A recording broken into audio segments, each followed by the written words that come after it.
Measuring value and promising results. So my first question is, what are the reasons behind the rapid increase in influencer marketing budget? I think brands have realized that it's not about just spending money on like ATL and just print ads and television ads, but to really make an impact on the consumer and to understand what the consumer is looking for, you really need to find the right set of influencers. A television ad is something that somebody just sees, and there is a possibility they'd forget, but they will not really end up engaging with that piece of communication, right?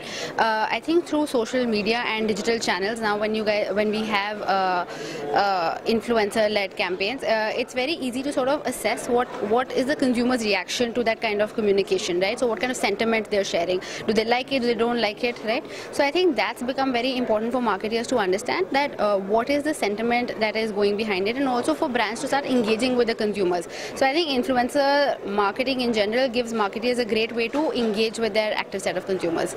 Yeah. If we talk about startups, how you see the opportunities for a startup to use the influencer marketing for their branding and advertisements?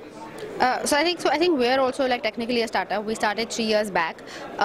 For newer brands in the market which are not so well established, I think the whole community building approach really works. So for example, like today we're selling beer, right? And if we're talking to a very specific set of people who are actively interested and involved in the category and the brand in general, I think then it becomes easier to sort of get the message out to a greater audience. So I think that word of mouth works really well for if you take a community-wide approach as opposed to just running ads all over. So I think it's more about community building for startups and getting the right set of people under the brand fold at the moment. Yeah. Okay, what are the major points should be kept in mind to find a suitable influencer for a product? I think major points to be kept is that it's not about the number of followers the influencer has. You have to look at the quality of content the influencer is creating. The content should sort of resonate really well with the brand that you are. Like, if for example I am selling a deodorant and my influencer is talking about cars and bikes all the time, or like just fitness related stuff, then maybe there is no connect there, right? So you also have to sort of match the content with the influencer, and you also need to sort of keep in mind that the kind of conversations the influencer is getting from his followers is something that adds value to you. It's not dummy responses. So you need to sort of make sure that you filter out the, like I said, random response. You just need to get into, you need to target people who are getting you the right kind of conversations that you're looking for your brand, essentially. Yeah.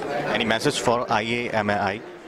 I think the session is really great, and I think it's a great place for brands to sort of interact with each other, discuss ideas, be up to date with what's happening in the industry, and also great way to meet new agencies. So I think it's a great platform for people to network. Yeah. What do you like the most in IAS 18? I think IAS 18, I think the mix of panelists and speakers is great, and it's giving a great opportunity for everyone to interact and sort of gain more out of. And probably once we go back to our workplaces, I think we'd have a lot more sort of ideas and probably things to sort of ponder upon and work on. Yeah. Okay, thank you very much, ma'am. Thank you very much for your time.